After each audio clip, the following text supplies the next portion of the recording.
I want to talk about the successes I've had in the allotment and things that have just worked for me and worked for me a little bit better. So let me sit down here. One of the main thing, number one thing that's worked across the board is tomatoes.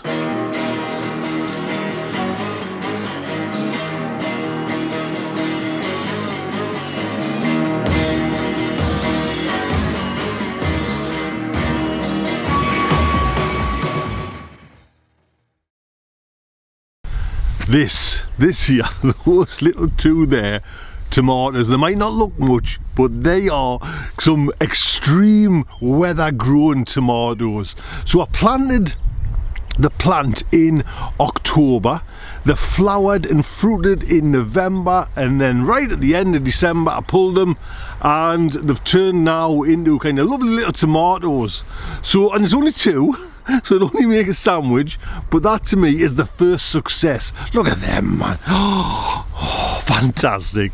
Another success I think is down to being such a strange year is me peppers. Now these peppers are the last of me peppers, and again it was only a couple of about a week and a half ago I pulled the plant out and picked these off, and this particular plant just fruited from, you know, July onwards, just cropping and cropping. The more I picked, the more it came, and I've got about, I mean, these are the biggest ones now, and I've got about 10 fruits left from it, you know what I mean? So straight in to give that kind of taste on a bolognese sauce. Without doubt, one of the best successes has been me £1 salad.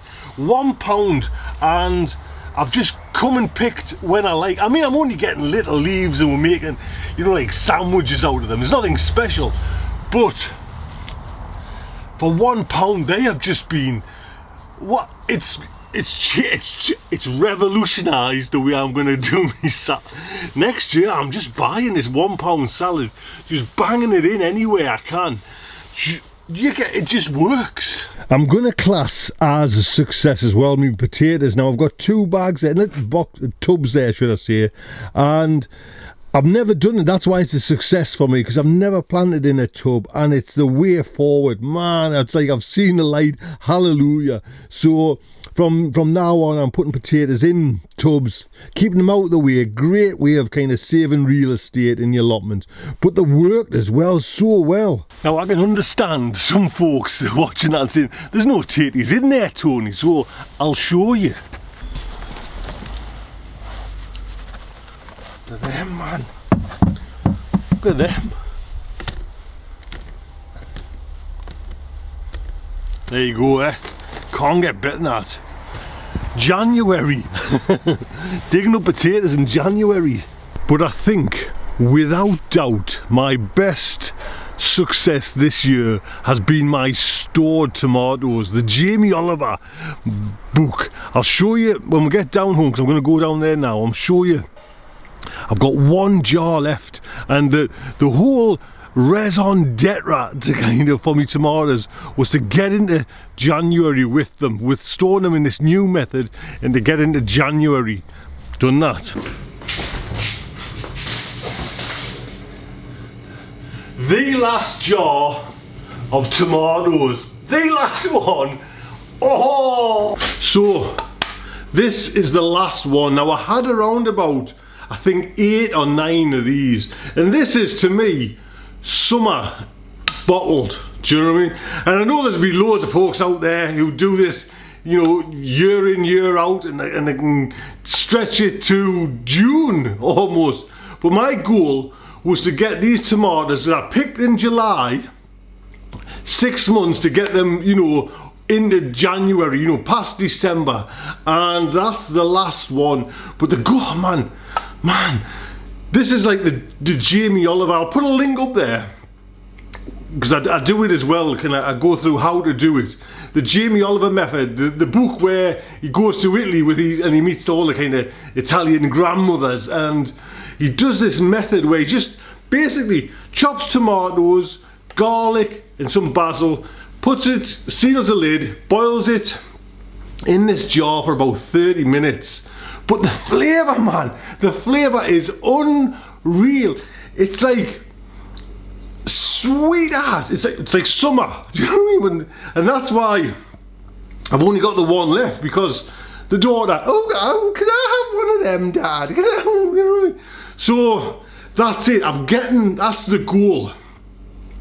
And like, it's such an achievement, you know what I mean? Like, for me personally, I'm not, you know, trying to brag or anything like that. It's just to do that, to achieve that, to kind of keep your produce right until January, man. Oh, fantastic. It is for me anyways. And I didn't know that was going to work. Do you know what I mean? I was thinking, because you never know, the seals might go, or it just might turn a bit stale in there. You know, there's a bit of air kind of there, but I know now that it works. So this is how I'll be doing my tomatoes from now on. And I couldn't really get it to go right, you know, right until the next crop of picking, because we eat so many tomatoes. It's just, you know, I'd have to be a market garden centre, you know, or a kind of proper grower with a field to keep the amount we grow, or we go through anyway. So that's my success. Now there's been a couple of, one where I would have liked my vegetables just to last a little bit longer, and I suspect the daughter's involved as well, again, with a little, I borrow some of Dad's, but my onions, this is it. This is all I've got left now, you know, and this dinky little things there. But I would have liked them, because they'll not last long, maybe another couple of weeks, then that's it.